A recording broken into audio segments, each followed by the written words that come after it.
എടാ പീറ്റർ, നിന്റെ അച്ഛൻ ജോലിക്ക് പോയിട്ട് ഇനിയും തിരിച്ചു വന്നിട്ടില്ല. ഫോണും സ്വിച്ച് ഓഫ് ആണ്. എന്താ അമ്മ, അച്ഛനൊന്നും പറ്റിയില്ലല്ലോ?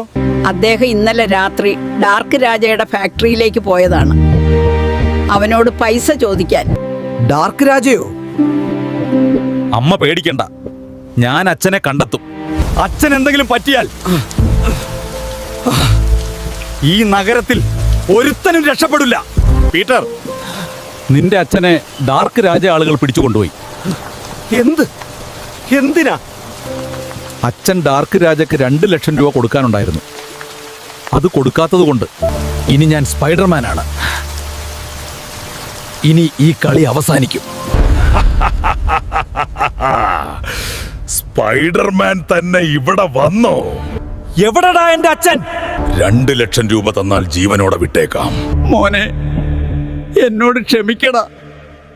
ഞാൻ നിന്റെ അമ്മയുടെ ചികിത്സയ്ക്ക് വേണ്ടിയാ പൈസ വാങ്ങിയത്. അച്ഛാ, ഒന്നും പേടിക്കണ്ട. ഞാൻ ഇവിടെ വന്നത് പണം നൽകാനല്ലാന്, നീതി നടപ്പിലാക്കാനാണ്.